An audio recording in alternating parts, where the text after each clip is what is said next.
Bab 131. Pemandangan panorama segalanya. Kamu. Apa katamu? Menara kembar itu milikmu. Ketika kata-kata ini diucapkan, semua orang yang hadir tercengang. Mereka bahkan merasa otak mereka kekurangan oksigen. Lelucon macam apa ini? Dia benar-benar menghabiskan 18 miliar untuk membeli menara kembar. Mai gemetar saat mengambil akta rumah itu. Ia berdiri terpaku di tanah seolah tersambar petir. Itu ditulis dengan jelas dalam warna hitam di atas putih. Menara kembar itu memang milik pria di depannya. Di seluruh Tiongkok, bahkan multijutawan seperti Bos Ma tidak akan mampu melakukan hal seperti itu. Pada saat itu, semua orang di lobi memandang Lin Yi dengan cara yang berbeda. Menghormati, kekaguman, menghormati, keberahian. Ribuan ekspresi dapat dilihat. Apakah ada yang salah dengan formulirnya sekarang? Tanya Lin Yi. Tidak, tidak ada. Mai panik. Benar-benar panik. Kalau hanya bos kecil atau pengusaha muda biasa, dia tidak perlu khawatir. Akan tetapi, ia tidak hanya memiliki uang tunai 1 miliar, ia bahkan menghabiskan 18 miliar untuk membeli menara kembar yang baru selesai dibangun. Orang seperti itu bukanlah seseorang yang bisa difitnah. Bahkan sutradara pun akan bersikap sopan ketika melihat orang seperti itu. Karena tidak ada masalah, bantu aku dengan formalitasnya, kata Lin Yi ringan. Baiklah, baiklah, mohon tunggu sebentar. Mai menjawab dengan cepat dan membantu Lin Yi mendapatkan izin usahanya. Dia tidak mampu berurusan dengan orang seperti itu. Bahkan jika dia mencoba membuat keadaan menjadi sulit baginya di sini sekarang, konsekuensinya adalah dia akan dipecat keesokan harinya. Dokumen Lin Yi diselesaikan dengan sangat cepat. Melihat izin usaha barunya, Lin Yi merasa ia selangkah lebih dekat dengan tujuannya. Lin Yi berjalan keluar dari Biro Industri dan Perdagangan di bawah tatapan terpesona banyak wanita, siap berangkat ke sekolah. Dia baru saja keluar ketika dia menerima telepon dari Sugar. Apakah kamu sibuk? Perasaan Sugar terhadap Lin Yi rumit dan canggung karena apa yang terjadi sehari sebelumnya. Bahkan nadanya pun jauh lebih lembut. Saya baru saja menyelesaikannya. Aku mau ketemu pacar Sun Xiaoyu. Aku mau ngobrol sama dia. Ayo kita pergi bareng. Lin Yi teringat Sugar yang memberitahunya tentang rencana itu kemarin. Ia melihat arlojinya dan menyadari waktu baru menunjukkan pukul 10 lewat sedikit. Masih ada waktu sebelum janjinya jam 1 siang. Seharusnya cukup waktu untuk menyelesaikan masalah ini. Tentu, di mana kita akan bertemu, sekolah. Ada Starbucks di dekat sekolah. Enak juga. Kamu mau minum apa? Aku akan pesankan untukmu. Latte saja sudah cukup. Aku akan sampai dalam 20 menit. Lin Yi menutup telepon dan melaju menuju Universitas Normal Zonghai. Tidak banyak orang di Starbucks, jadi suasananya cukup santai dengan alunan melodi menenangkan yang diputar di latar belakang. Lin Yi. Dia baru saja masuk dan mendengar Sugar memanggil namanya di lantai 2. Dia pun bergegas menghampiri. Untungnya, aku tidak terlambat. Kamu sudah terlambat, tapi pihak lain juga terlambat, kata Sugar. Apakah dia belum datang? Kita sudah janjian ketemu jam 10.30. Padahal sudah 10 menit berlalu. Kamu sudah di sini, tapi dia belum juga datang. Sugar mendesah, merasa sedikit tidak berdaya. Tidak mungkin. Kamu direktur komite Liga Remaja Sekolah. Kenapa dia begitu kasar? Mereka akan lulus sekitar sebulan lagi. Tentu saja, mereka tidak akan menganggap kita serius, kata Sugar. Dan ku dengar pacarnya bernama Yang Feng. Dia sepertinya berasal dari keluarga kaya, dan punya banyak kebiasaan buruk. Aku bisa menebaknya, orang normal pasti akan menghibur Sun Xiaoyu dalam situasi seperti itu. Kamu benar. Pada saat inilah Sugar melihat seorang pria berpakaian kasual berjalan menaiki tangga. Dia di sini. Lin Yi berbalik dan melihat pacar Xiaoyu. Dia cukup tampan, dan berdasarkan penampilannya saja, dia bisa dibilang pasangan yang sempurna. Direktur Su, apa yang Anda inginkan dari saya? Feng yang duduk di hadapan Suge dan meletakkan kunci mobil dan teleponnya di atas meja tanpa hambatan apapun. Perkenalkan, ini Lin Yi, wakil ketua komite sekolah. Senang bertemu denganmu, Direktur Lin, sapa Feng ringan. Direktur Su, langsung saja ke intinya. Saya ada urusan lain di sore hari, jadi saya hanya punya waktu 1 jam. Singkat saja dan langsung ke intinya. Dan kalau Anda datang lagi, jangan undang saya ke tempat seperti ini. Terlalu rendahan. Sugar sedikit mengernyit. Sikap Feng membuatnya kesal. Aku memanggilmu ke sini hari ini karena aku ingin berbicara denganmu tentang Xiaoyu. Kenapa kamu bicara tentang dia padaku? Kita kan sudah putus. Tapi tahukah kamu bahwa karena kamu, dia ingin bunuh diri? Tidak mungkin, apakah seserius itu? Yang Feng pura-pura terkejut. Sudah kubilang, ini bukan urusanku.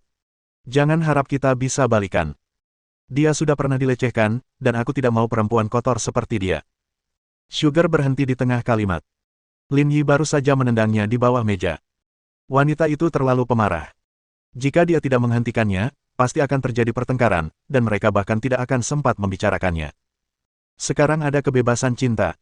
Sebagai guru, kami tidak akan mengganggumu. Aku hanya berharap kau bisa keluar dan menghibur Sun Xiaoyu agar perasaannya tidak terluka, kata Lin Yi. Kau bercanda.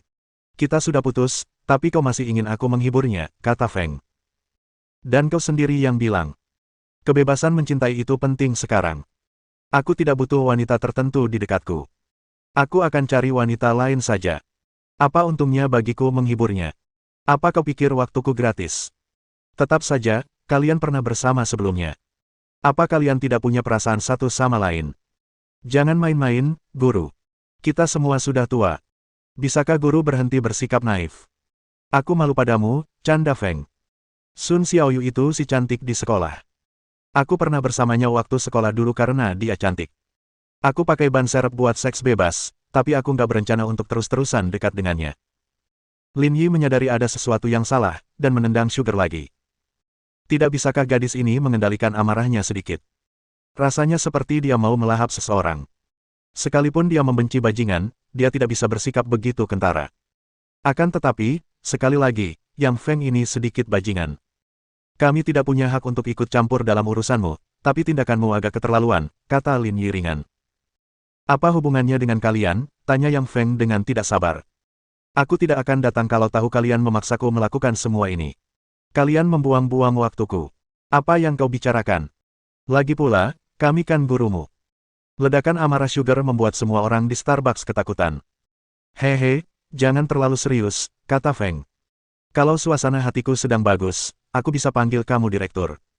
Kalau suasana hatiku sedang buruk, kalian bukan siapa-siapa di mataku. Setelah mengatakan itu, Yang Feng berdiri. Kalian berdua minumlah perlahan. Aku tidak akan menemani kalian. Bab 132. Aku akan lebih lembut lain kali. Seharusnya kau tidak menghentikanku tadi. Aku benar-benar ingin menamparnya. Sugar berkata dengan galak saat dia melihat Yang Feng pergi. Menamparnya untuk apa? Tanya Lin Yi lirih. Agak kasar sih, tapi baik kamu maupun aku tidak punya hak untuk memerintahnya. Aku paling benci orang seperti itu. Lin Yi bisa mengerti Sugar. Lagi pula, mantan pacarnya sudah pergi dengan orang lain, jadi wajar saja kalau dia membenci bajingan. Di sisi lain, mengapa dia menargetkannya? Dia tampan dan kaya, tapi dia sama sekali bukan bajingan. Sugar menjadi tenang setelah mendengar kata-kata Lin Yi. Dia sedikit impulsif. Aku sudah selesai membicarakannya. Sekarang saatnya membicarakanmu. Bagaimana denganku? Aku bukan bajingan. Sugar mengulurkan kakinya. Bisakah kau lebih lembut saat menendangku lain kali? Sakit sekali. Maaf ya udah nyakitin kamu. Lain kali aku bakal lebih lembut. Sugar memutar matanya ke arah Lin Yi. Sudah siang. Kita bertiga mau makan siang di luar. Kamu ikut. Lupakan saja. Aku ada urusan nanti sore, jadi aku tidak akan ikut. Besok gimana? Hari ini ulang tahun Silly, dan suaminya sedang perjalanan bisnis. Aku sudah pesan meja untuk kita. Kamu mau ikut? Lin Yi agak bingung. Mengapa suami dari wanita muda yang sudah menikah suka melakukan perjalanan bisnis? Lin Yi memikirkannya dan menolak. Aku tidak mau terlibat dengan kalian. Kalian saja. Kalau begitu, kamu pergi dulu. Aku akan menunggu mereka di sini. Sugar menyisir rambutnya sambil berkata. Kamu bisa kembali bekerja besok. Kamu tidak harus kembali sore ini. Oke. Lin Yi mengucapkan selamat tinggal dan berkendara ke Hotel Peninsula. Dia seharusnya bertemu Yang Tianbo di sini, jadi dia bisa makan siang sekarang karena dia datang lebih awal. Pada saat yang sama, sebuah Bentley hitam melaju menuju Hotel Peninsula. Selain pengemudi, ada seorang ayah dan anak yang duduk di belakang. Pria parubaya itu bernama Yang Tianbo. Ia adalah CEO Dinghui Property dan orang yang akan ditemui Lin Yi sore itu. Secara kebetulan, putranya adalah orang yang baru saja bertemu Lin Yi, Feng Yang. Kamu kemana saja? Tidak ada yang melihatmu sepanjang pagi. Apa kamu tidak tahu kalau kamu akan bertemu orang penting sore ini? Jangan bahas itu. Aku bosan banget sama semua urusan sekolah. Kamu akan segera lulus. Jangan terlibat lagi dengan urusan sekolah, kata Tianbo. Aku membawamu ke sini hari ini untuk memperluas wawasanmu. Ayah, ayah dan pamanku membanggakan orang hebat ini. Apa dia benar-benar sekuat itu? Tentu saja. Lagi pula, dia orang kaya yang sangat tertutup. Kalau sudah waktunya, jangan asal bicara. Orang-orang kaya terkenal itu sangat memperhatikan privasi mereka, kata Yang Tianbo. Kalau bukan karena kau yang akhirnya mengambil alih pekerjaanku, aku tidak akan membawamu ke sini hari ini. Jangan khawatir, aku tidak akan mengatakan apapun. Feng menggosok-gosokkan kedua tangannya, sedikit gembira. Keluarga yang kaya, tetapi mereka masih jauh dari taipan misterius yang dapat membeli menara kembar. Ini adalah pertama kalinya dia melihat seseorang selevel ini sepanjang hidupnya. Hanya saja dia tidak bisa keluar dan membanggakannya, jadi situasinya kurang ideal. Hampir pukul 12.30 siang ketika Ben Li Tianbo berhenti di pintu masuk Hotel Peninsula. Ia pergi ke kedai kopi dan menunggu Lin Yi tiba. Ia tidak berani terlambat. 30 menit itu agak sulit bagi pasangan ayah dan anak itu. Jika mereka dapat memenangkan proyek ini, itu akan menjadi dorongan besar bagi reputasi Dinghui Property. Jika mereka tidak bisa mendapatkannya, itu akan menjadi kerugian besar. Sekitar pukul 1 siang, telepon Yang Tianbo berdering.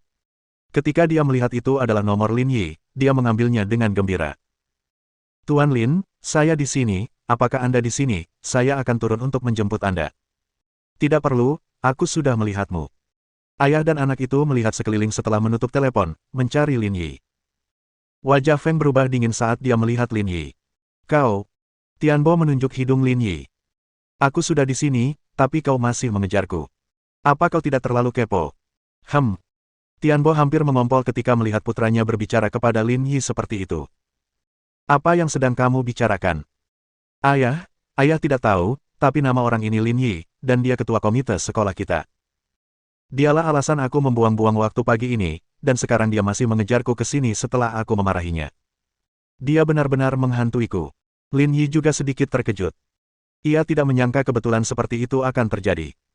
Dia telah bertemu Feng pagi ini, dan anak laki-laki itu ternyata adalah putra Tianbo. Tianbo, kamu melahirkan putra yang baik, seru Lin Yi. Apa sih yang kau bicarakan? Apa urusanku denganmu?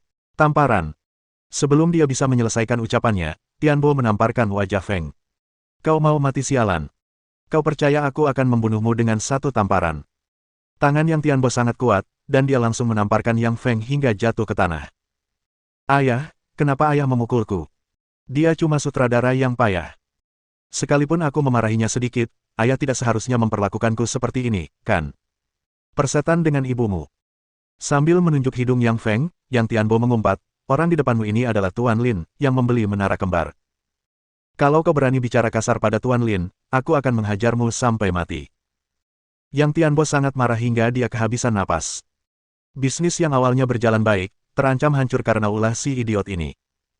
Kalau saja dia tahu ini akan terjadi, dia tidak akan membawa orang tak berguna ini ke sini.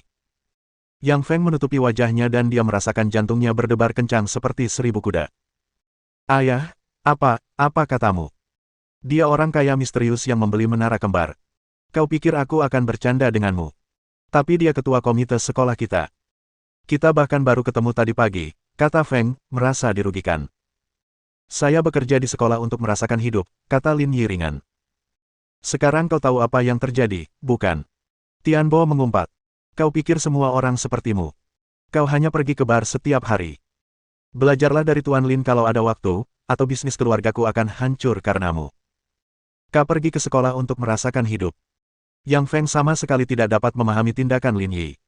Siapa yang mau pergi ke tempat buruk seperti itu untuk merasakan hidup? Direktur Lin, apa yang terjadi? Apa perlu aku mengusir mereka?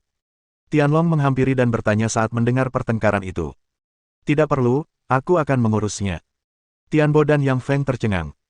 Mereka pernah ke Hotel Peninsula sebelumnya dan tahu siapa Tianlong. Namun, mereka tidak pernah menyangka bahwa dia akan memanggil pria di hadapan mereka dengan sebutan Direktur Lin. Tuan Lin, apakah Anda? Tanya Yang Tianbo ragu-ragu. Guncangan di hatinya telah menyebabkan gelombang kegugupan menyebar di dadanya. Bukan hanya menara kembar milikku, tapi Hotel Peninsula juga milikku. Ada pertanyaan. Bab 133. Pria perlu menebus waktu yang hilang. Kamu bahkan pemilik Hotel Peninsula. Kejutan itu tidak terlalu buruk bagi Tianbo, karena Lin Yi telah menghabiskan 18 miliar untuk membeli menara kembar. Jadi, tidak mengherankan jika ia juga memiliki hotel bintang 5. Di sisi lain, Feng tidak bisa tenang setelah waktu yang lama, pikirannya dipenuhi dengan pertanyaan. Kamu kan sudah kaya raya, kenapa harus sekolah untuk menikmati hidup? Ini bukan sesuatu yang seharusnya kamu lakukan. Pak Lin, saya terlalu memanjakan putra saya, dan dia mengatakan hal-hal yang seharusnya tidak dia katakan. Saya harap Anda tidak akan menaruh dendam padanya. Lin Yi menatap Feng dengan tenang. Dia tidak mengatakan hal-hal yang seharusnya tidak dia katakan, dia melakukan hal-hal yang seharusnya tidak dia lakukan.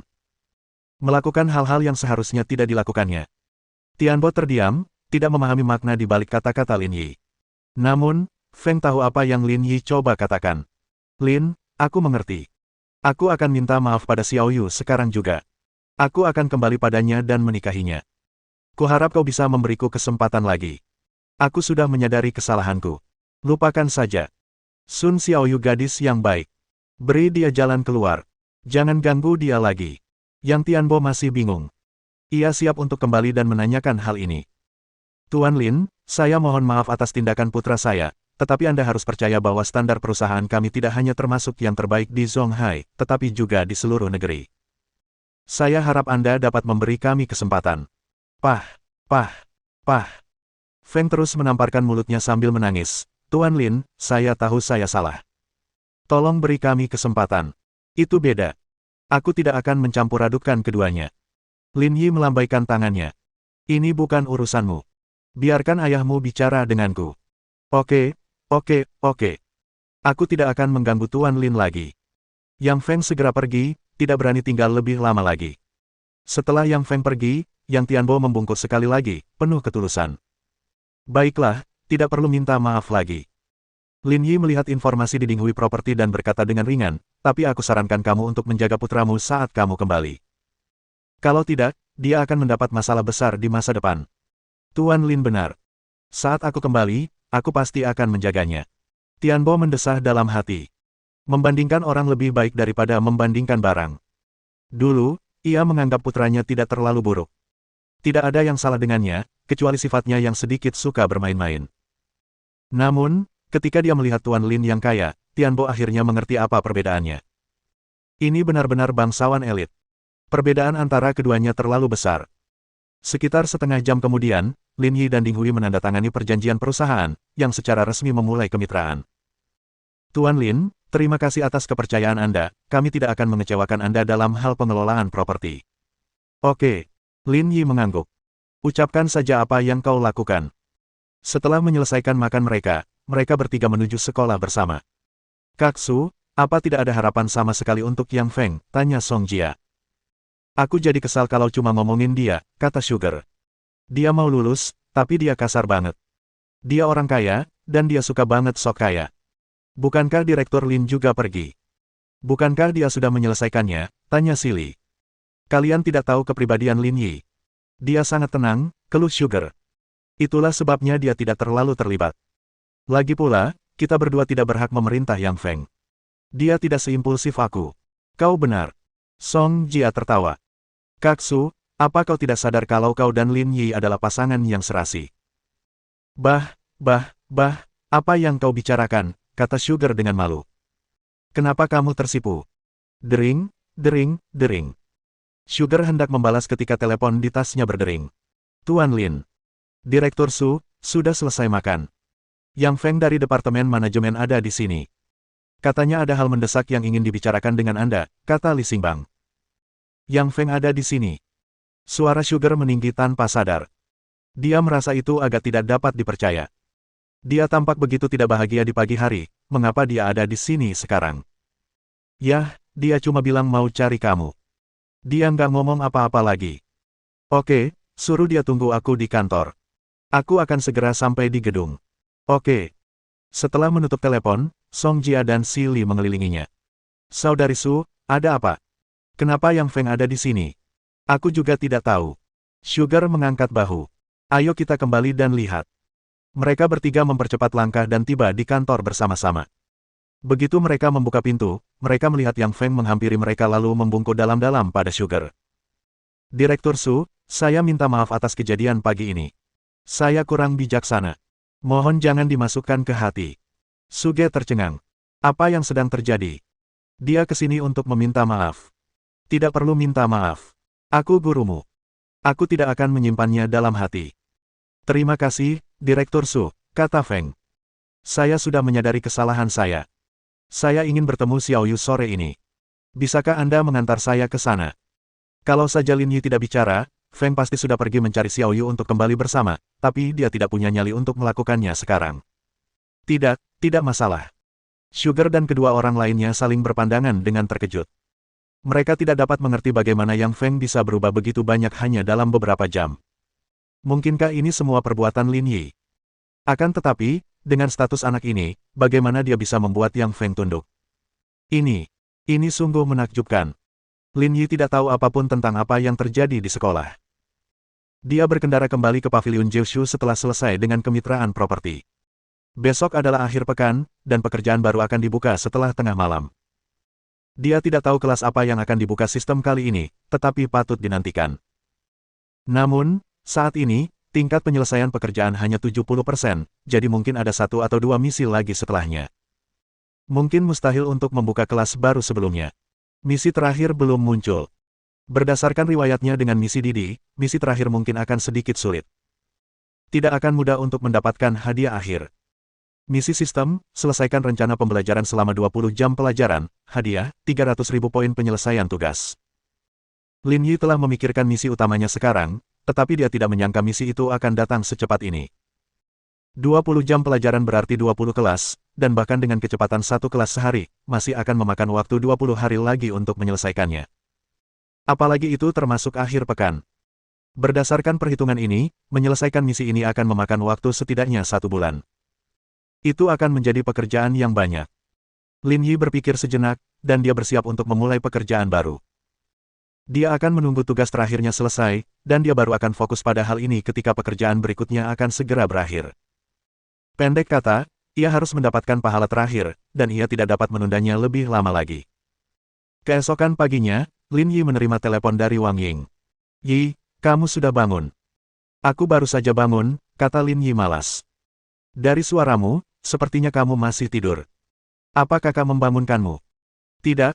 Aku biasanya juga bangun jam segini," kata Lin Yi. "Kamu belum makan, kan? Kenapa kamu tidak mampir? Aku sedang menyiapkan sarapan." "Ayo kita beli mobil bersama," kata Wang Ying. "Tentu, tunggu aku di rumah," kata Lin Yi.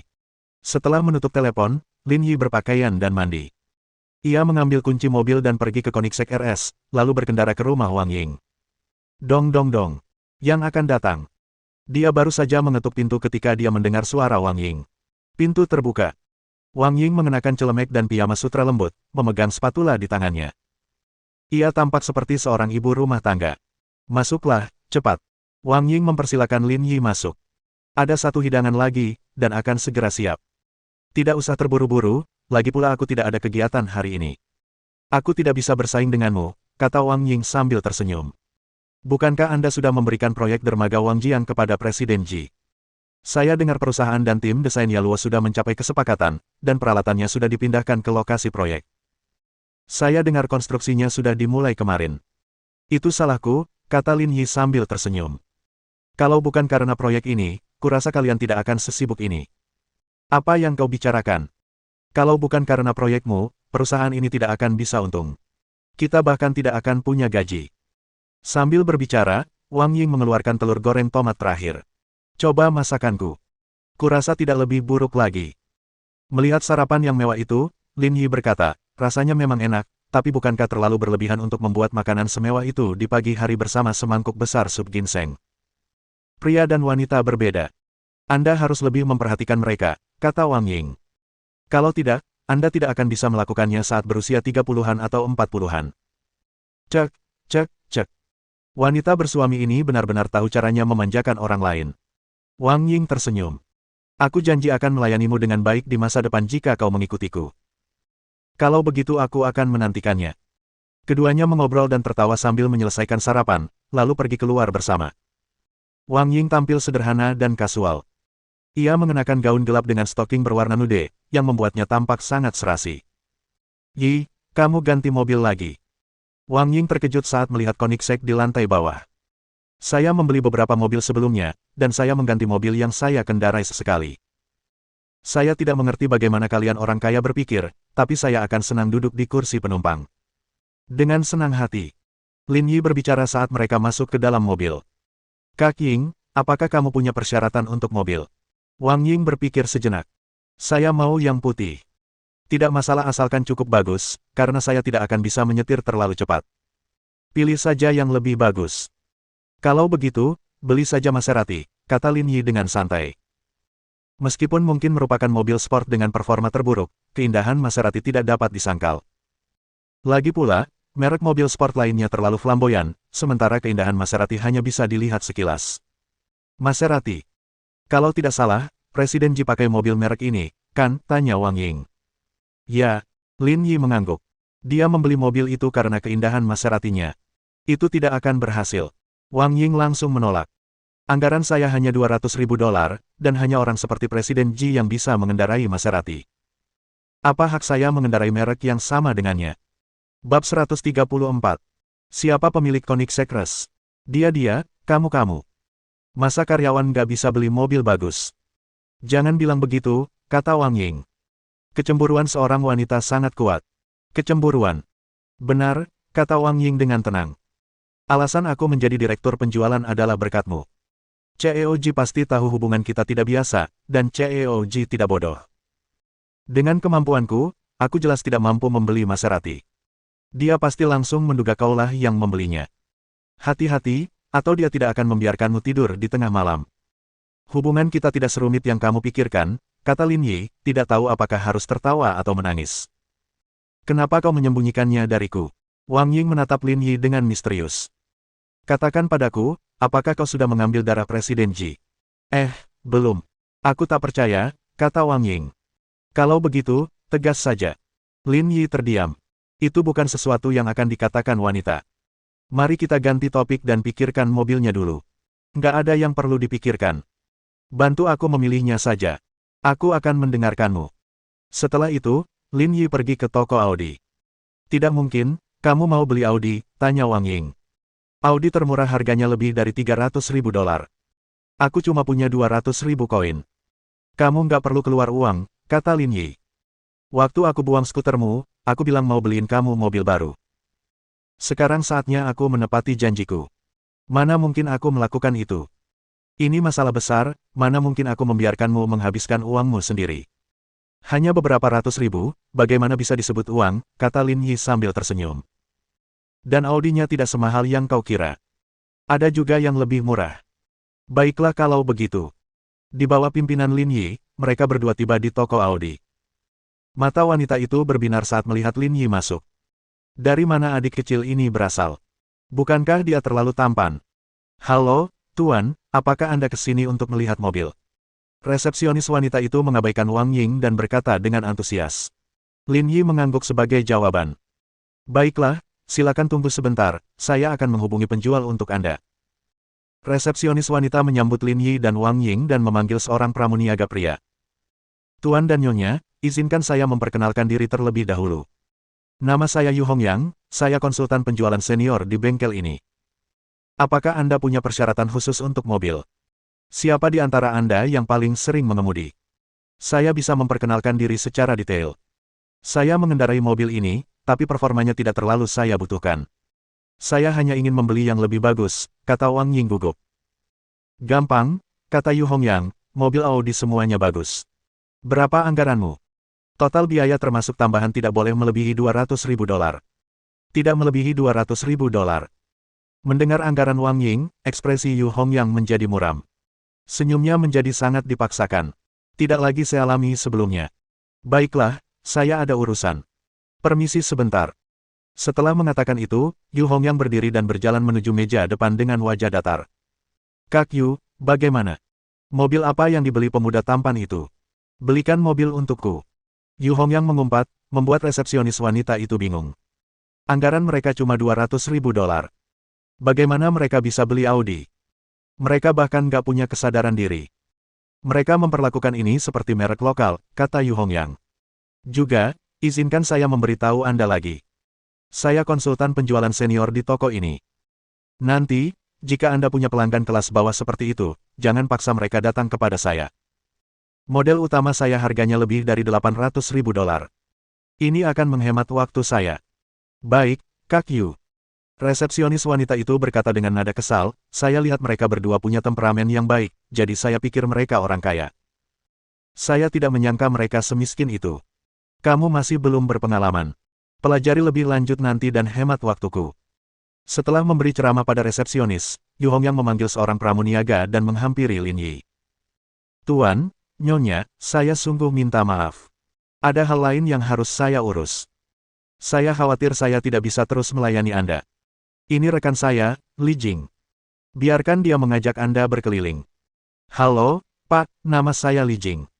Silakan bertanya jika ada yang tidak Anda mengerti. Lin Yi dan Wang Ying sama-sama penjual. Sekilas, mereka tahu bahwa gadis kecil bernama Li Jing ini agak baru. Lin Yi tersenyum. Apa kau pikir anggaran kami terlalu rendah, jadi kau tidak mau membuang waktu dengan kami, malah membiarkan orang lain yang mengurusnya? Haha. Yu Hongyang pura-pura tertawa. Tuan, Anda terlalu banyak berpikir. Saya punya urusan lain, tapi saya tidak bermaksud apa-apa lagi. Sebenarnya, ada yang salah denganmu. Meskipun dia yang menyetir, aku yang menanggung akibatnya, kata Lin Yi ringan. Yu Hongyang menatapnya dengan jijik. Memangnya penting siapa yang bayar? Lagi pula, aku benar-benar ada urusan. Permisi. Wang Ying merasa malu. Seharusnya dia tidak datang ke sini sekarang. Dia telah mempermalukan Lin Yi. Pada saat itu, seorang pria parubaya berjas masuk. Dia melihat ke arah pelanggan di toko dan bertanya dengan sopan. Permisi, mobil Koenigsegg RS yang terparkir di luar itu milik siapa? Apa, Koenigsegg RS? Mendengar itu, orang-orang di toko itu melihat keluar jendela dan menemukan bahwa memang ada Koenigsegg RS terparkir tidak jauh dari sana. Mobil ini bernilai lebih dari $30 juta. Dulu saya hanya melihat fotonya di internet, tapi kali ini saya tidak menyangka akan melihatnya secara langsung. Ini agak aneh. Meskipun dia mampu membeli Koenigsegg, dia tetap datang untuk membeli Audi. Ini penurunan status sosialnya. Kamu nggak ngerti. Dia mungkin lagi beli mobil buat pacarnya. Itu mungkin saja. Mata Yu Hongyang berbinar ketika melihat Koenigsegg di luar. Mobil itu adalah impian semua orang, dan ia adalah seorang penjual Audi. Ia mencintai mobil lebih dari siapapun. Manajer Liu, ada apa dengan Koenigsegg? Tanya Yu Hongyang. Saya mencoba memasukkan mobil saya ke dalam, tetapi terhalang oleh Koenigsegg. Saya ingin bertanya, mobil ini milik siapa? Bisakah Anda memindahkannya? Maaf, saya akan memindahkannya sekarang. Mata semua orang tertuju pada Lin Yi. Apa katamu? Koenigsegg RS itu milikmu? Tanya Yu Hongyang heran. Jika tidak, Lin Yi berdiri dan menatap pria parubaya itu. Maaf, aku pergi dulu. Lin Yi mengucapkan selamat tinggal kepada Wang Ying saat dia bersiap untuk pergi. Pak, jangan pergi dulu. Bapak tidak mau beli mobil. Kami punya banyak mobil di bengkel. Ada yang tidak Bapak suka. Saya bisa minta Yu untuk memperkenalkannya. Manajer Liu panik. Ini pelanggan besar, jadi dia tidak bisa membiarkannya pergi begitu saja.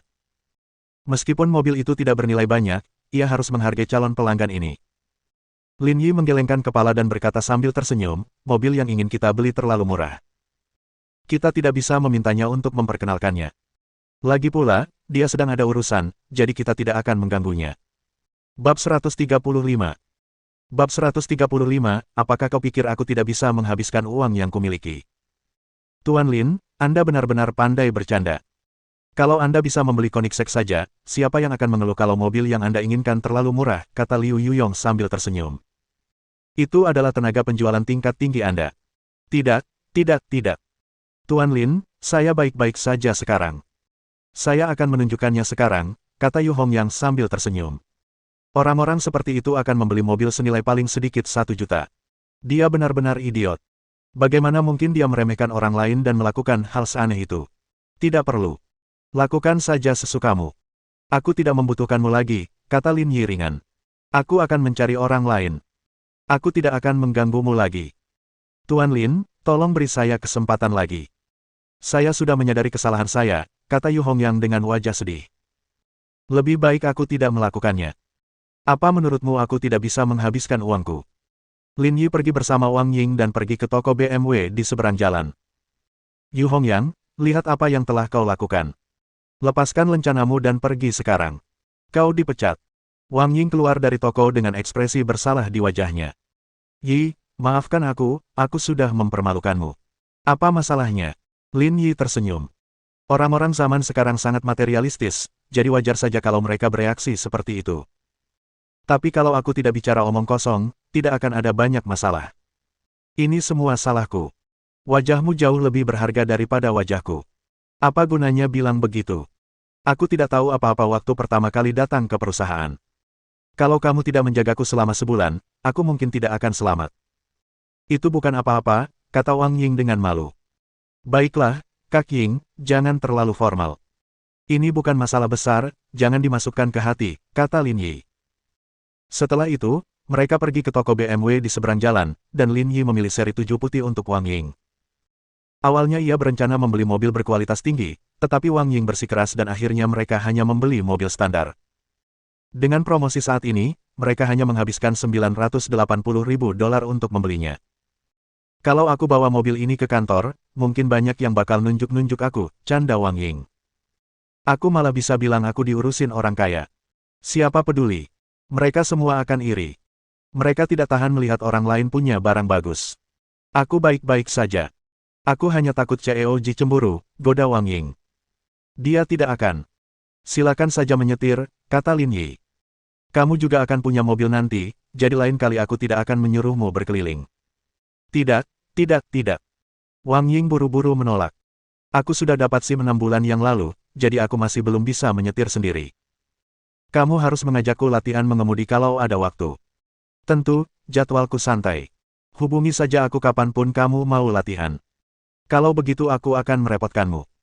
Lin Yi mengatur seseorang untuk mengantar Wang Ying pulang, dan Wang Ying pun mengantarnya kembali ke perusahaan. Ia sangat sibuk.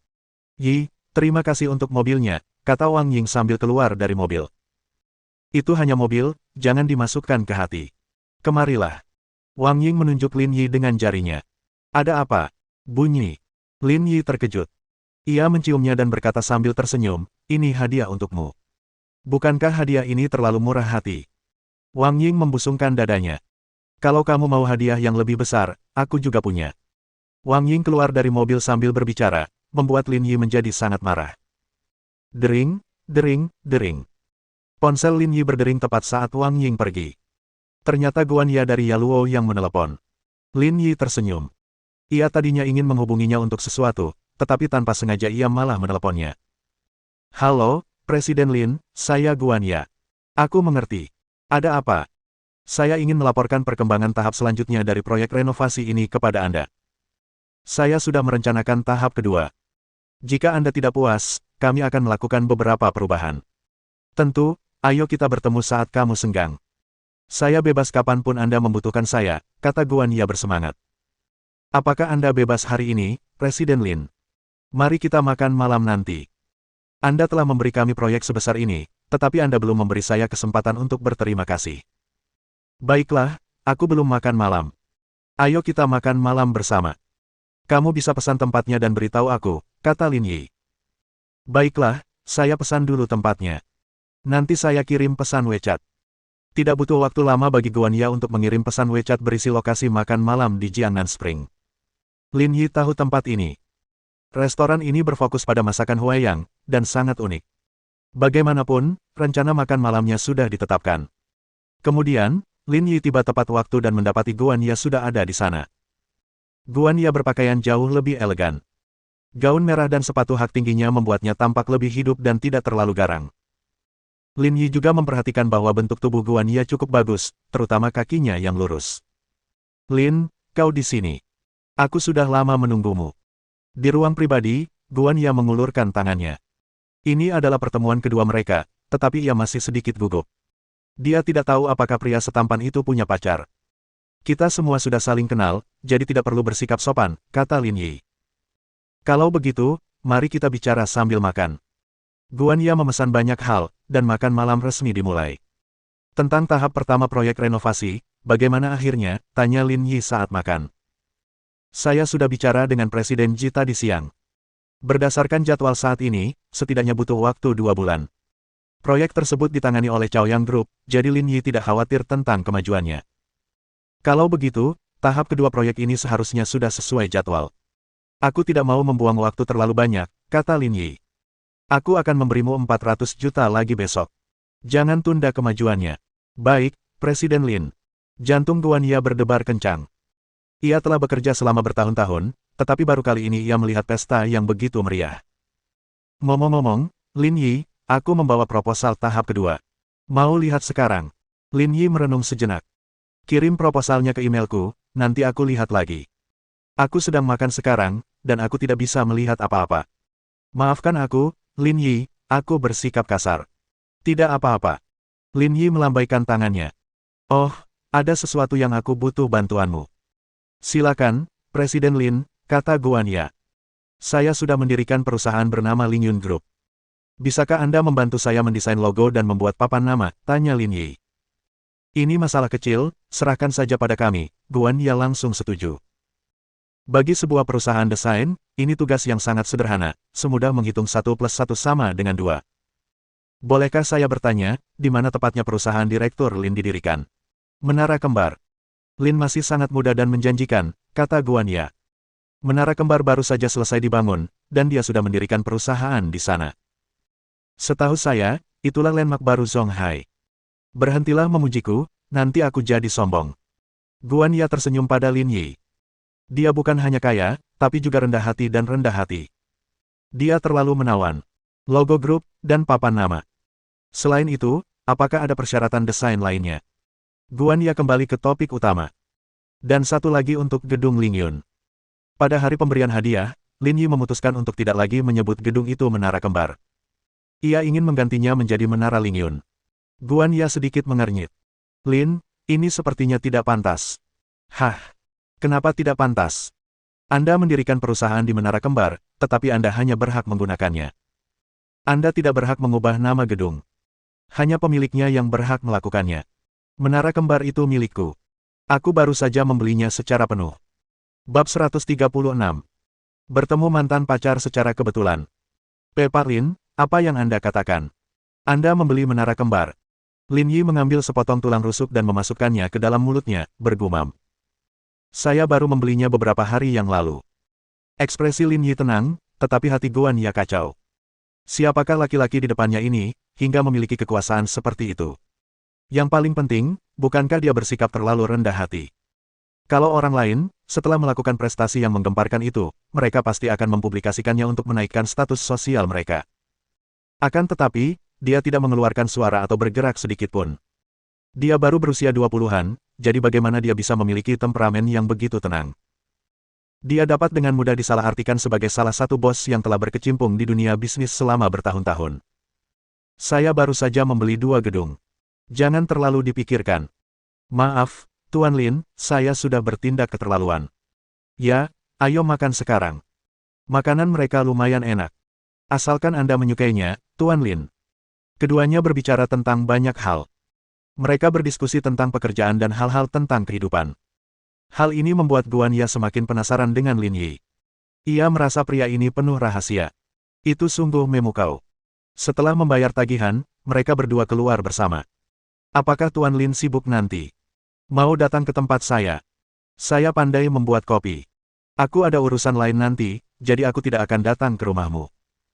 Kita lakukan lain kali saja, kata Lin Yi sambil tersenyum.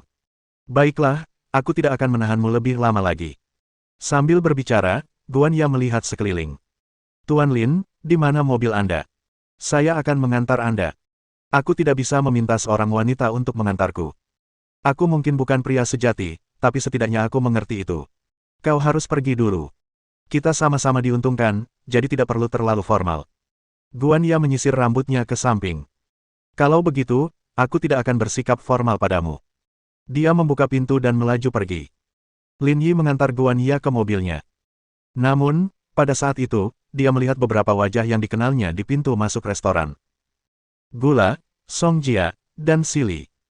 Mereka telah mengundangnya ke pesta ulang tahun Sili kemarin, tetapi dia tidak menyangka mereka berencana untuk makan malam di sini juga. Namun, pada saat itu, seorang pria dan seorang wanita berdiri di depan mereka. Namun suasana di kedua belah pihak tidak begitu harmonis, malah terkesan sedikit tegang. Sayang, kebetulan sekali bertemu denganmu di sini. Pria yang berbicara itu mengenakan pakaian kasual yang sederhana dan sopan. Rambutnya disisir ke belakang dan jam tangan Rolex melingkar di pergelangan tangannya. Ia tampak seperti orang elit. Nama pria itu Han Xiao.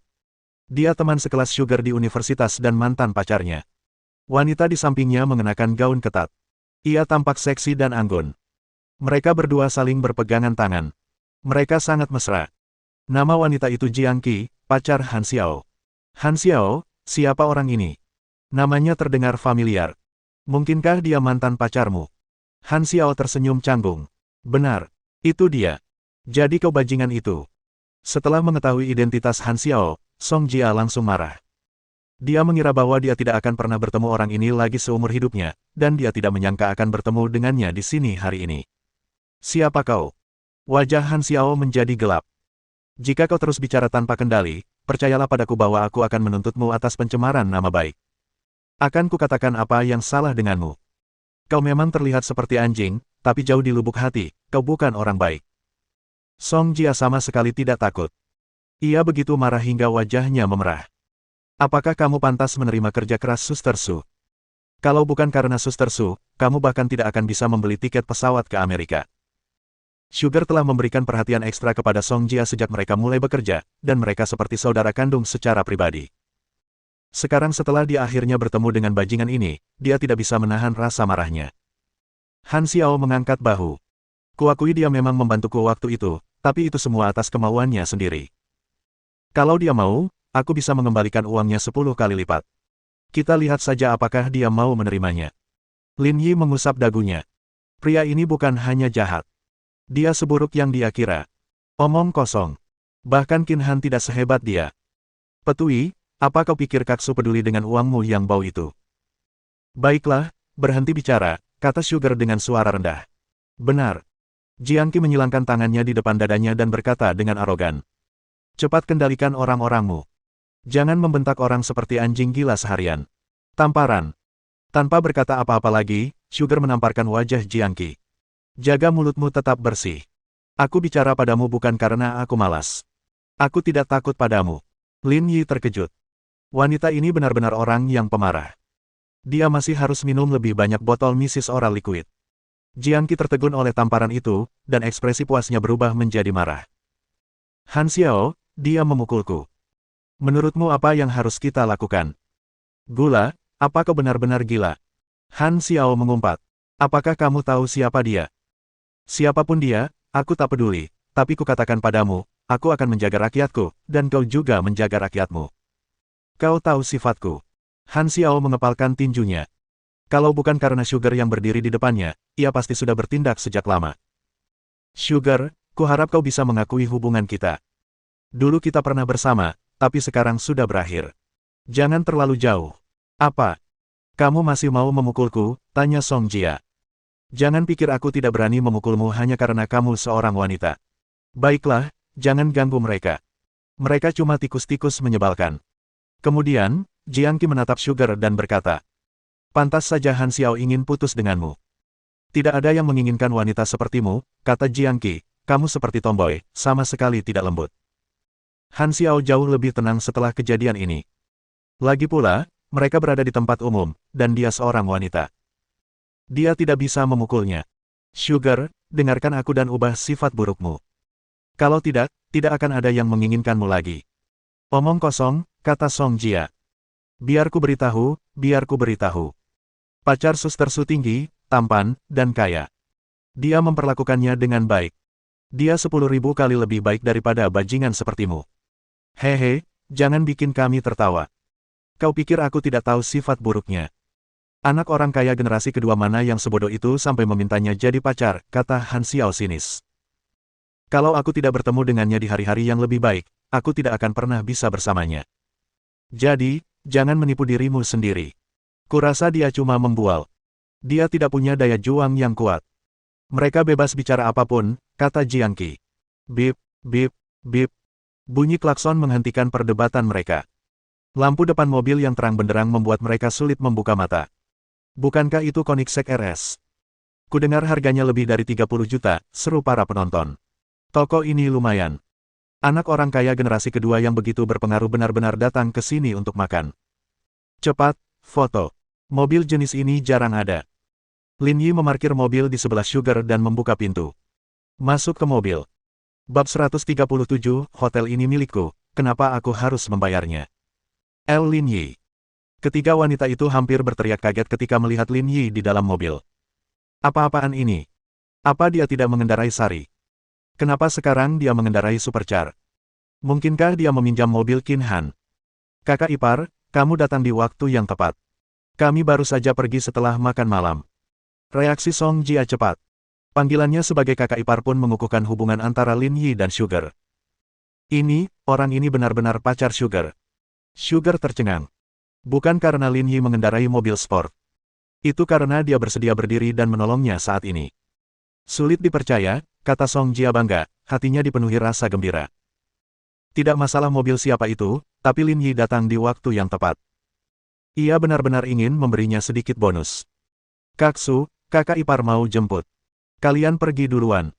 Aku naik taksi sama Kaksi. Song Jia mendorong Sugar masuk ke dalam mobil. Lin Yi tidak terlalu memikirkannya dan pergi bersama Sugar di kursi penumpang. Terima kasih. Wajah Sugar tampak tegas. Bukan karena Lin Yi, tapi karena leluhurnya pun masih marah.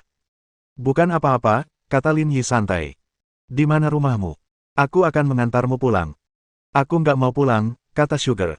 Pergi ke bar. Pilih tempat saja. Lin Yi tidak terlalu memikirkannya. Ia menyalakan GPS dan membawa Sugar ke bar terdekat. Suasana bar yang bising memberi Sugar kesempatan untuk melampiaskan kekesalannya. Ia minum sebotol demi sebotol hingga mabuk berat sebelum meninggalkan bar. Lin Yi tidak tahu di mana Sugar tinggal, jadi dia membawanya ke Hotel Peninsula. Bos, baru beberapa hari, dan kamu sudah berhasil. Tianlong tersenyum saat melihat Lin Yi membantu Sugar yang sedang mabuk berat. Apa yang kau bicarakan? Carikan dia kamar dan beberapa petugas untuk mengganti pakaiannya, tegur Lin Yi. Dia sangat berat, aku kelelahan. Baiklah, aku akan segera mengurusnya. Tak lama kemudian, Tianlong memanggil beberapa petugas untuk mengantar Sugar ke kamarnya. Setelah itu, Lin Yi akhirnya bisa bernapas lega. Setelah berkemas, Lin Yi terlalu malas untuk menyetir pulang. Ia memesan kamar dan menginap di hotel. Lin Yi tidak tahu tentang situasi Sugar, tetapi dia tidak bisa tenang untuk waktu yang lama. Saat itu 20 menit menjelang tengah malam, dan minggu baru akan segera dimulai. Lin Yi melihat jam di ponselnya, matanya terbelalak. Notifikasi sistem berdering jelas setelah tengah malam. Aktivasi pekerjaan baru, ya tidak. Penyelesaian pekerjaan, 0%. Tuan rumah, terimalah paket hadiah profesional, 10 juta dolar. Edisi terbatas sepeda motor Tamburini T12. Keterampilan mengendarai sepeda motor tingkat master. Anak suruhan. Pesuruh adalah pekerjaan yang sangat baru, hasil dari industri internet yang sangat berkembang. Pengguna dapat memesan secara daring dan meminta petugas pesuruh untuk membantu mereka menyelesaikan beberapa tugas pengiriman sederhana. Misalnya, membeli obat di malam hari, atau mengambil dan mengantarkan dokumen darurat dari kota yang sama. Lin Yi pernah melihatnya sebelumnya di rumah sakit ketika seorang pesuruh membantu majikannya mendapatkan hasil tes. Singkatnya, selama uang ada, apapun bisa dilakukan, membuktikan sekali lagi kemungkinan internet yang tak terbatas. Profesi ini cukup bagus, paling tidak, jauh lebih bebas daripada menjadi guru di sekolah. Buka pekerjaan baru, kata Lin Yi dalam hatinya. Pekerjaan lama ditutup 70% selesai pekerjaan baru dibuka. Tuan rumah, silakan terima paket hadiah pembukaan. 10 juta dolar telah ditransfer ke akun tuan rumah. Sepeda motor T12 edisi terbatas terparkir di tempat parkir hotel, kunci mobil ada di dalam paket pengiriman ekspres Sun Feng di pintu masuk. Injeksi keterampilan mengemudi sepeda motor tingkat master selesai. Sama seperti hadiah pertama berupa Zonda, sepeda motornya ada di tempat parkir, dan kunci mobilnya ada di dalam tas arsip. Lin Yi membuka pintu kamar tanpa berpikir, dan melihat tas arsip Sun Feng tergeletak diam di lantai. Dia mengambil kembali kiriman ekspres itu dan mengeluarkan kunci mobil di dalamnya, dan segera menyadari bahwa kunci mobil itu sangat indah. Pada saat yang sama, ia menerima pesan teks dari bank di ponselnya. Lin Yi terlalu malas untuk melihatnya, dan hanya berasumsi bahwa itu adalah 10 juta dolar. Dia mendapat kunci mobil, tetapi Tamburini T12 membuat Lin Yi tertarik. Dia membuka Baidu dan memeriksa.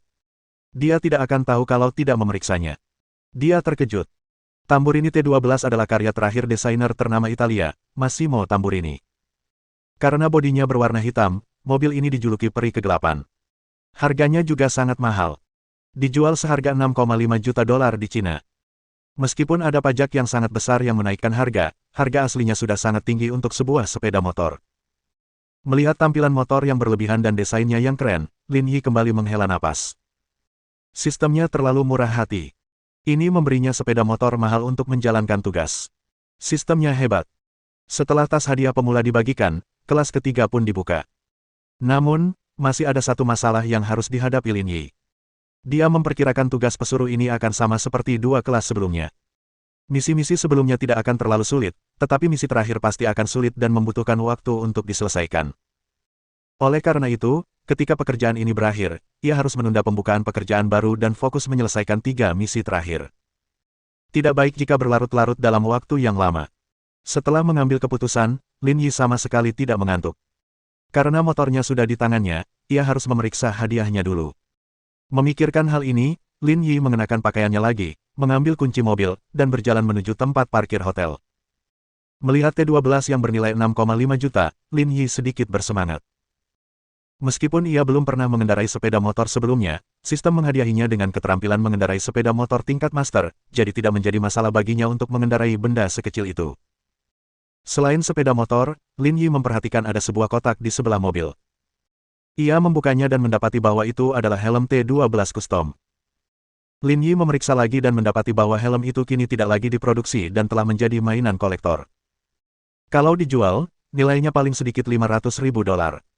Setelah mengenakan helm, Lin Yi memasukkan kunci, memutar pedal gas, dan motor pun meraung.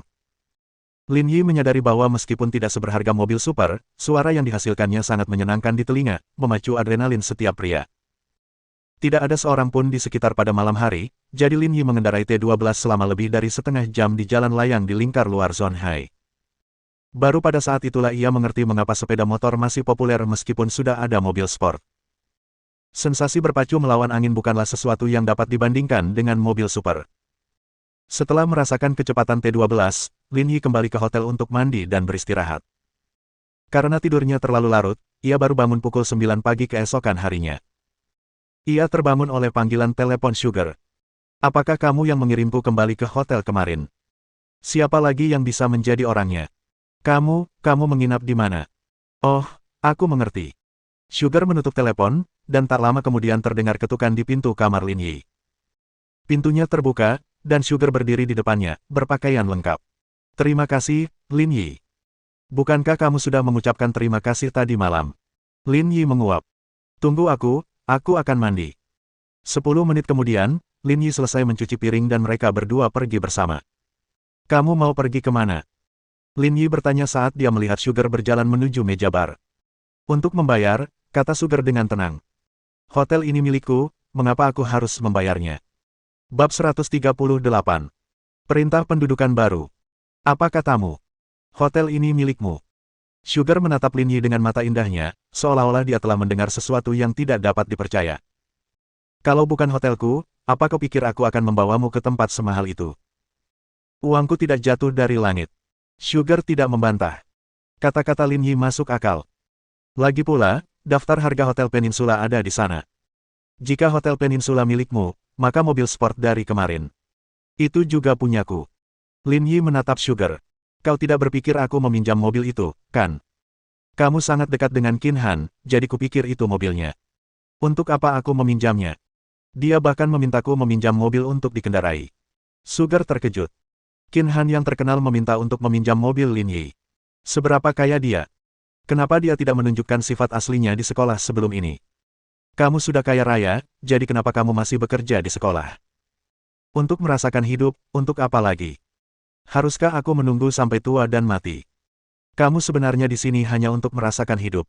Sugar terkejut dan bahkan sedikit malu.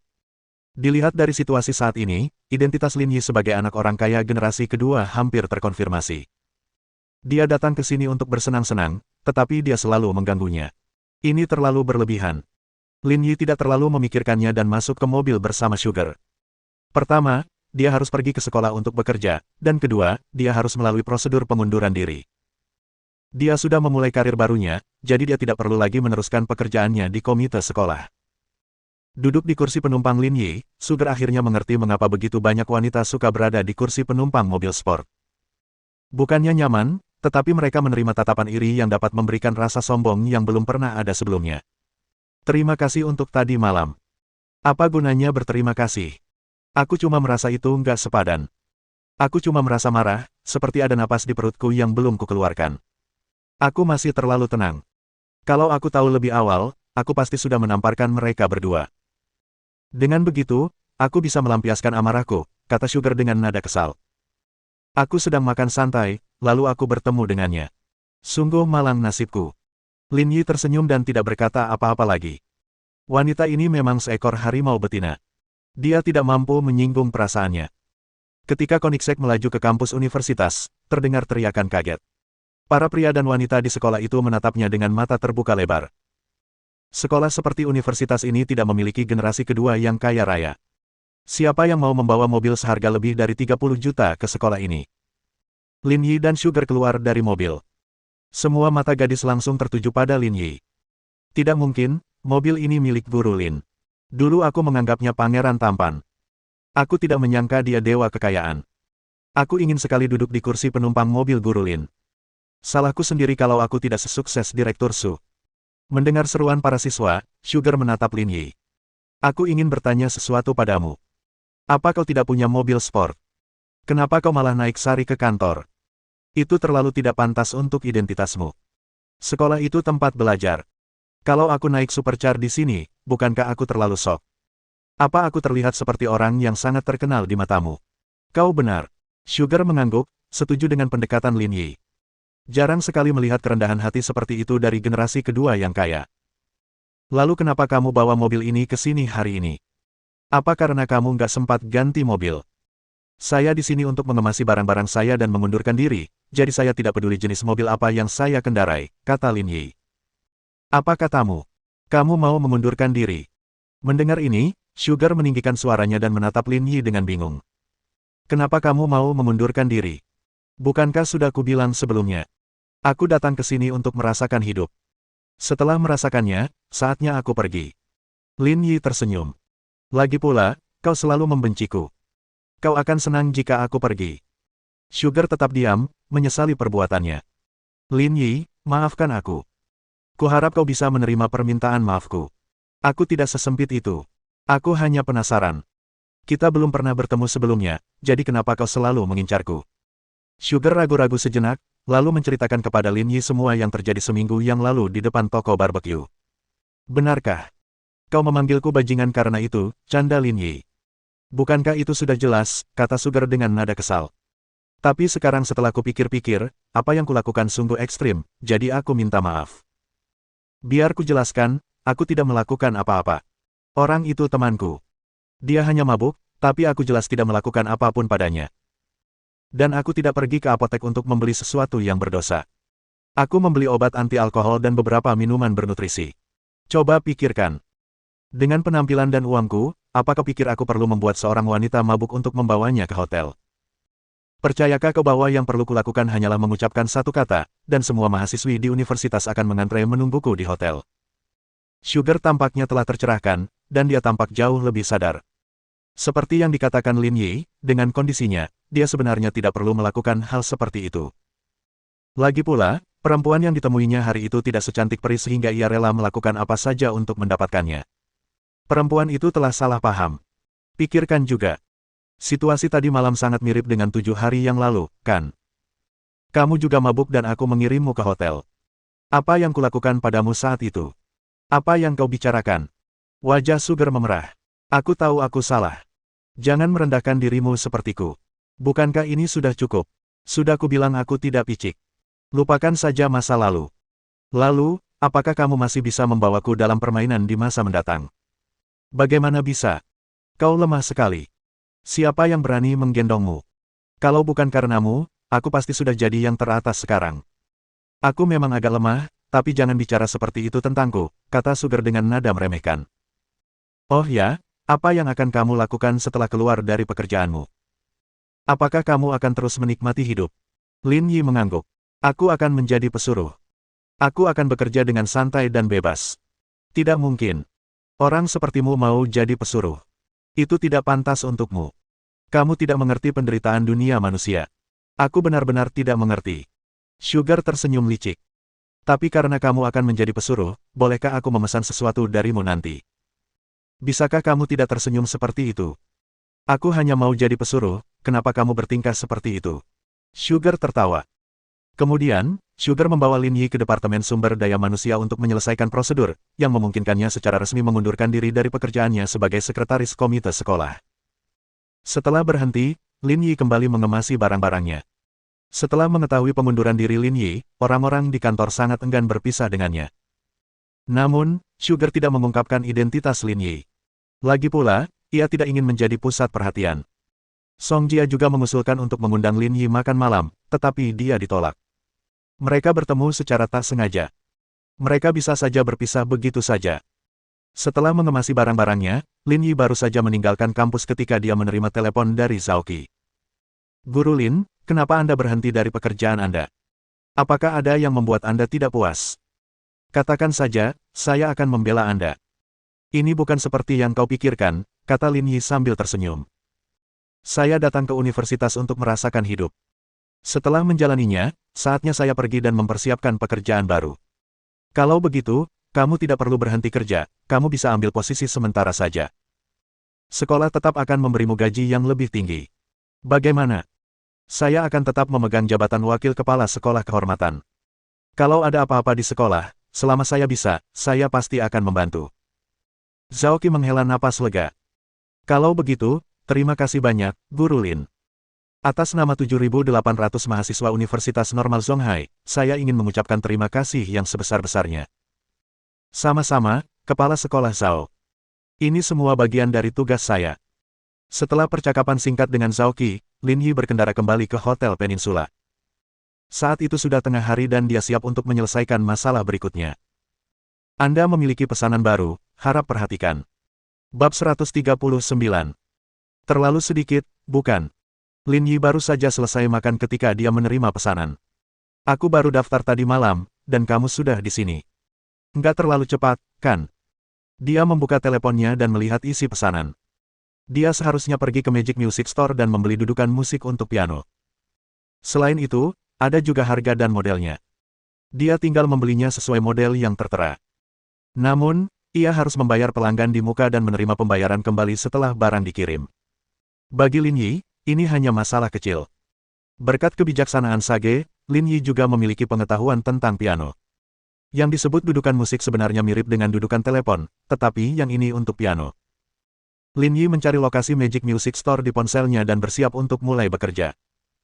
Namun kali ini, Lin Yi tidak berencana untuk mengendarai Koenigsegg lagi.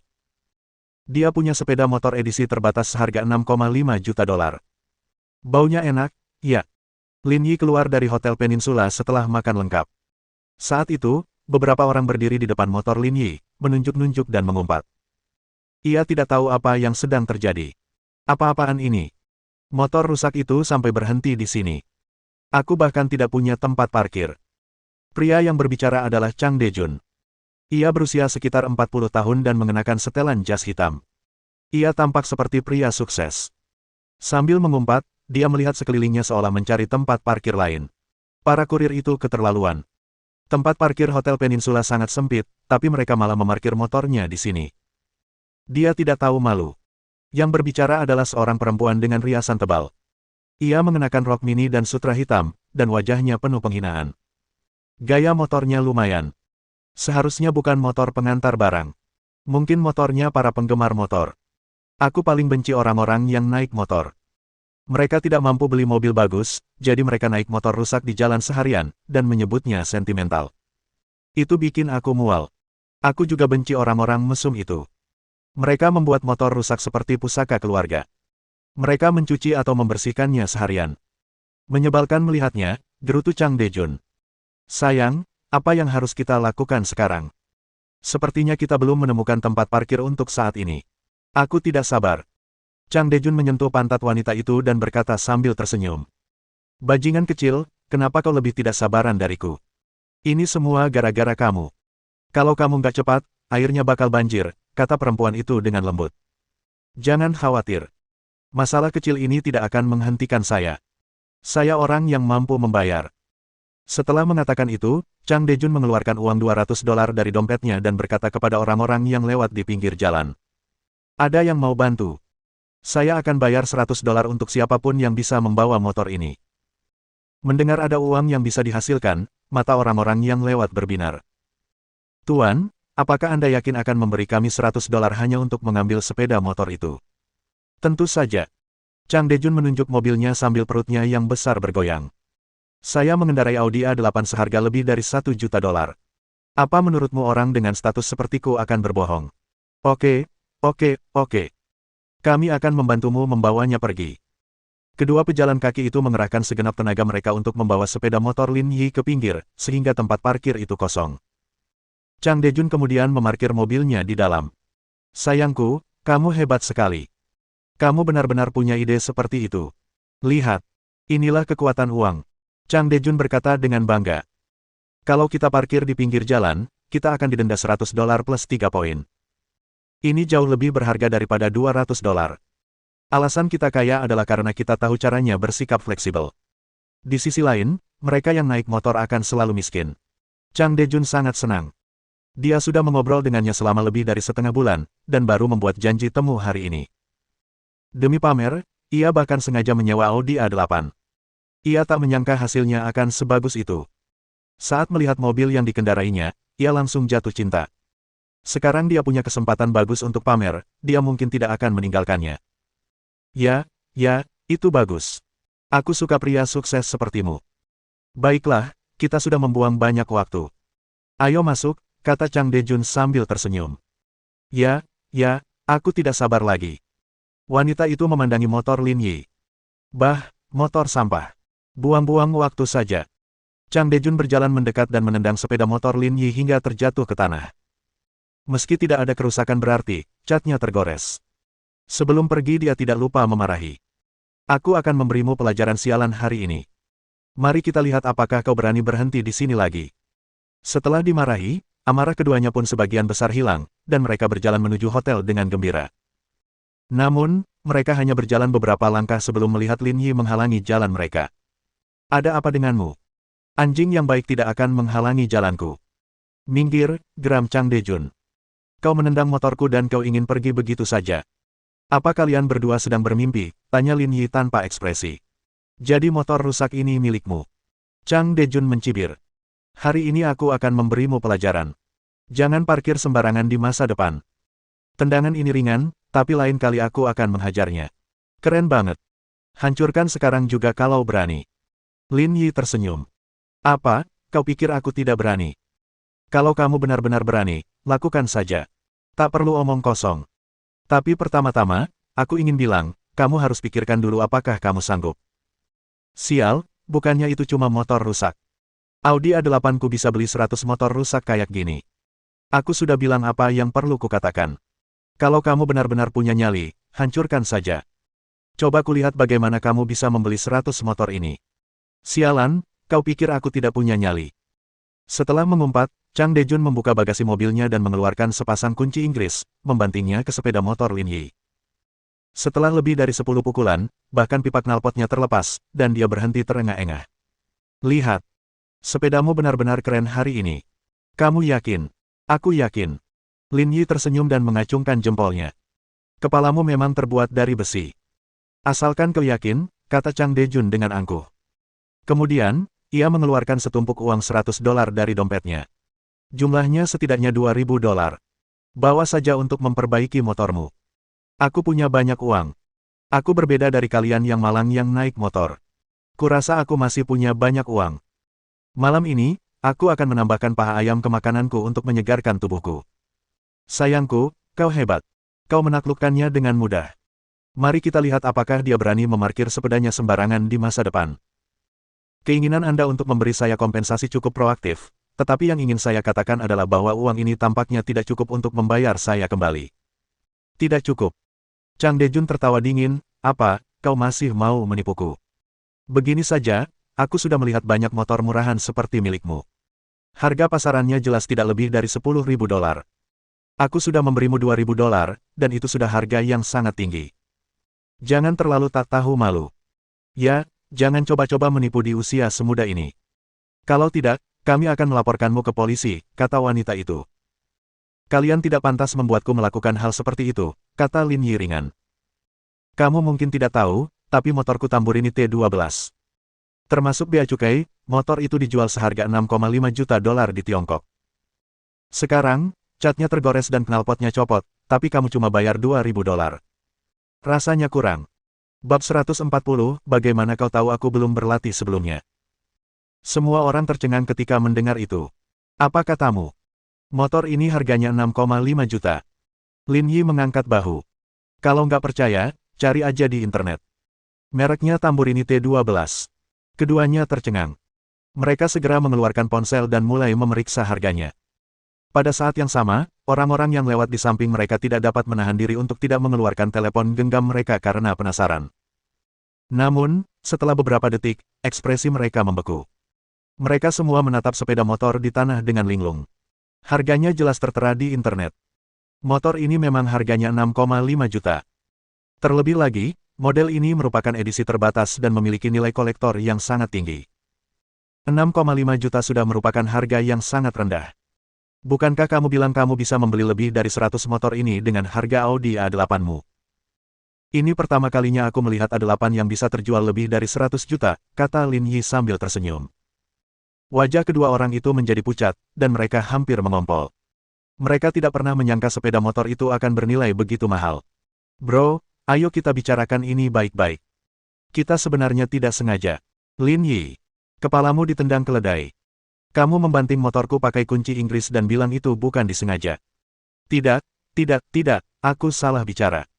Maksudku, aku tidak tahu harganya semahal itu. Kalau tidak, aku tidak akan berani melakukan hal seperti itu.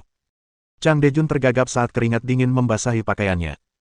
Untuk bisa membeli sepeda motor seharga 6,5 juta dolar, dia harus menjadi generasi kedua dari keluarga super kaya. Dia tidak mampu menyinggung orang seperti itu. Sekarang sepeda motor itu dalam kondisi yang buruk, dia bahkan tidak bisa menjualnya meskipun dia ingin. Bukankah kamu bertingkah sangat baik tadi? Kenapa kamu begitu takut sekarang? Aku takut, kata Chang Dejun sambil tersenyum. Ayo kita bicarakan baik-baik. Jangan marah. Aku ada urusan lain. Aku terlalu malas berdebat denganmu. Nanti aku panggil seseorang. Kalian bisa bernegosiasi sendiri. Setelah itu, Lin Yi memanggil penjaga keamanan di pintu. Tangkap Tianlong Wang. Melihat tidak ada ruang untuk negosiasi, wanita dengan riasan tebal itu berkata. Sayang, meskipun motornya mahal, kamu tetap bernilai ratusan juta. Seharusnya tidak masalah memberinya kompensasi beberapa ratus ribu, kan? Ya, seharusnya tidak masalah. Chang Dejun menyeka keringat dinginnya. Jangan khawatir, masih ada ruang untuk negosiasi. Itu bagus. Chang Dejun menatap Lin Yi. Bro, kamu kenal manajer hotel ini, Tianlong Wang. Kenapa? Kamu juga kenal dia. Tentu saja aku tidak kenal manajer Wang, tapi kakak laki-lakiku dan Tianlong Wang dekat. Dengan hubungan ini, kami bisa dianggap sependapat. Bisakah kau sedikit berterus terang? Ketika Tianlong Wang datang, mari kita lihat apakah dia berani menanyakan ini padaku. Pada saat ini, Wang Tianlong buru-buru keluar dari hotel, dan Chang Dejun segera berjalan menghampirinya. Saudara Wang, sesuatu telah terjadi padaku, dan aku butuh bantuanmu untuk memperbaikinya. Melihat Chang Dejun, Wang Tianlong tertegun. Siapa kamu? Namaku Chang Dejun, dan kakak laki-lakiku Chang Dehai. Beberapa hari yang lalu, dia bilang dia makan malam denganmu. Aku tahu siapa dirimu sekarang, kata Tianlong. Melihat Tianlong tahu siapa dia, Chang Dejun berkata dengan gembira. Saya baru saja salah paham dengan orang ini, dan saya langsung menghancurkan motornya. Saudara Wang, bantu saya menengahi, toh saya tidak sengaja. Mediasi ses. Tianlong meniru nada bicara Lin Yi dan memarahi. Tahukah kamu seberapa besar kejahatan yang telah kamu lakukan? Chang Dejun tersenyum canggung. Aku tahu ini salahku, tapi bukankah kau dan kakakku teman baik? Seharusnya tidak masalah bagimu untuk membantuku, kan? Kakakmu bukan apa-apa. Biar ku beritahu, pemilik motor itu bos hotel Peninsula kita. Seluruh hotel ini miliknya. Kau mau aku jadi perantaramu? Aku akan jadi perantaramu, sialan. Mendengar hal itu, Chang Dejun langsung tercengang. Kakinya terasa lemas dan ia hampir mengompol karena ketakutan. Saudara Wang, Apa yang kau katakan? Dia bos Hotel Peninsula. Apakah kamu pikir aku bercanda denganmu? Aku tidak bermaksud begitu. Baiklah, kamu tidak perlu bicara omong kosong lagi dengannya. Aku masih ada urusan. Kamu bisa urus sisanya dan kirim mobilnya ke Arena Balap Internasional Songhai untuk diperbaiki. Arena Balap Internasional Songhai. Wang Tianlong tertegun. Direktur Lin, apakah Anda kenal seseorang di Arena Balap Internasional Songhai? Kenalin dong. Arena pacuan kuda Songhai juga punyaku. Sebut saja namaku. Wang Tianlong tercengang. Celepuk. Orang macam apa yang telah disakitinya? Dia tidak hanya memiliki Peninsula Hotel, tetapi dia juga memiliki Songhai International Racetrack. Dia baru saja menghina orang seperti itu. Apakah Tuhan akan bermain dengannya sampai mati? Karena dia masih memiliki perintah untuk diselesaikan, Lin Yi tidak tinggal lebih lama lagi. Dia mengendarai Koenigsegg RS miliknya menuju toko musik. Saat melihat mobil Lin Yi, Chang Dejun merasa seperti dihantam miliaran hantaman kritis. Tidak ada jalan keluar lain baginya selain menjual ginjalnya. Lin Yi melaju ke toko musik dengan sangat cepat. Stand musik itu tidak mahal, hanya $128. Setelah membelinya, ia langsung menuju ke alamat yang tertera di pesanannya. Sangcheng International, Gedung A, Unit 3, Ruang 2101. Bu, kita bahkan tidak punya stand piano, bagaimana aku bisa berlatih? Orang yang berbicara itu seorang anak laki-laki, berusia sekitar 17 atau 18 tahun. Masih ada sedikit lemak bayi di wajahnya, dan dia tampak seperti siswa SMA. Saya sudah meminta seseorang untuk membelinya. Akan segera dikirim. Kamu bisa berlatih beberapa lagu sederhana dulu dan membiasakan diri dengan lagu-lagu tersebut. Orang yang berbicara adalah ibu anak laki-laki itu. Usianya sekitar 40 tahun, tetapi ia sangat menjaga dirinya. Ia tampak sangat muda. Nama wanita itu adalah Guo Rui. Ia adalah seorang guru piano di Akademi Drama Songhai. Ia telah mencapai tingkat profesor dan cukup terkenal di Songhai. Enggak, aku nggak bisa main piano tanpa dudukan piano. Aku nggak merasakan apa-apa waktu mainnya. Nanti kita bahas lagi ya kalau aku pulang. Anak laki-laki itu mengeluarkan teleponnya dan menyalakannya. Jelaslah bahwa dia sangat enggan berlatih piano. Dang dang dang. Terdengar ketukan di pintu. Ibu anak laki-laki itu pergi untuk membuka pintu dan melihat Lin Yi berdiri di luar. Halo, Bu, saya sudah membelikan stand piano untuk Anda, harganya $128. Biaya pengiriman dibayarkan secara otomatis saat pesanan selesai, tetapi Lin Yi harus membayarnya di muka. Baiklah, baiklah, baiklah. Kamu sudah bekerja keras, anak muda. Tunggu sebentar, aku akan mengambilkan uangnya untukmu. Jangan sebutkan itu pekerjaanku. Kenapa kamu cepat sekali? Nggak bisa ya, biarin aku main dulu sebelum pulang, keluh si bocah nakal itu. Aku tidak menghentikanmu bermain, kan, kata Lin Yi sambil tersenyum. Tapi kamu membeli tempat musiknya, jadi sekarang aku harus berlatih. Itu hal yang baik. Kamu harus memahami niat baik ibumu. Cek, kalian ngomongnya kayak bagus banget. Kalau memang bagus, kenapa nggak latihan? Kalau latihan, kan nggak bakal urus-urus. Lin Yi tersenyum. Bagaimana kamu tahu aku belum pernah berlatih sebelumnya? Mohon dukungan dari omom ante-ante sekalian, buat subscribe atau sharekan novel Mimin ke Facebook kalian, agar channel Mimin bisa terus berkembang.